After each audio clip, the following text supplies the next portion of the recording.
ദ്വാരക കടലിനടിയിലായപ്പോഴും സമുദ്രത്തിനു മുകളിൽ അത്ഭുതകരമായി പൊന്തിക്കിടന്ന ആ വിഗ്രഹം എവിടെയാണ്?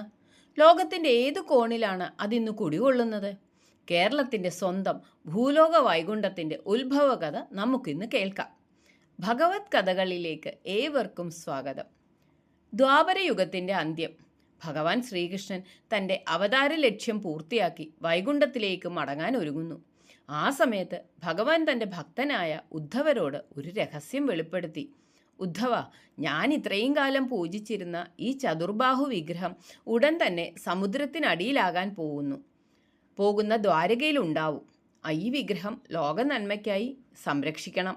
അധികം വൈകാതെ ദ്വാരകയെ കടൽ വിഴുങ്ങി. എന്നാൽ ഭഗവാന്റെ വിഗ്രഹം മാത്രം വെള്ളത്തിന് മുകളിൽ അത്ഭുതകരമായി പൊന്തിക്കിടന്നു. ഉദ്ധവരുടെ നിർദ്ദേശപ്രകാരം ദേവഗുരുവായ ബൃഹസ്പതിയും വായുഭഗവാനും ചേർന്ന് ആ ദിവ്യ വിഗ്രഹം ഏറ്റുവാങ്ങി ലോകം മുഴുവൻ ചുറ്റി ഒടുവിൽ അവർ ഭാരതത്തിൻ്റെ തെക്കേ അറ്റത്തുള്ള മനോഹരമായ കേരള ഭൂമിയിൽ എത്തിച്ചേർന്നു. അവിടെ പ്രകൃതി രമണീയമായ ഒരു തടാകത്തിന് സമീപം അവർ വിഗ്രഹം വെക്കാൻ ആഗ്രഹിച്ചു. ആ തടാകത്തിൽ പാർവതീ സമേതനായി പരമശിവൻ വസിക്കുന്നുണ്ടായിരുന്നു. ഗുരുവിനെയും വായുവിനെയും കണ്ട മഹാദേവൻ അങ്ങോട്ട് എഴുന്നള്ളുകയും ഈ വിഗ്രഹം പ്രതിഷ്ഠിക്കാൻ ഏറ്റവും അനുയോജ്യമായ സ്ഥലം ഇതാണെന്ന് അരുളി ചെയ്യുകയും ചെയ്തു.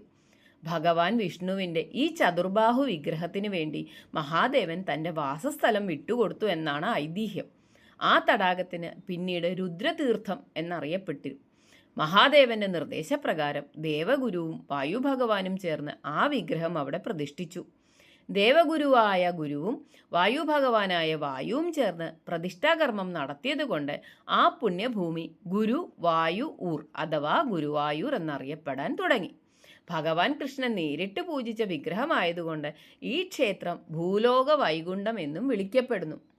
വിശ്വകർമാവ് പണിതീർത്ത ആ ക്ഷേത്ര സന്നിധിയിൽ ഇന്നും ലക്ഷക്കണക്കിന് ഭക്തരാണ് ആ ചൈതന്യം തേടിയെത്തുന്നത്. ഗുരുവായൂരപ്പൻ്റെ കാരുണ്യം എല്ലാവരിലും നിറയട്ടെ.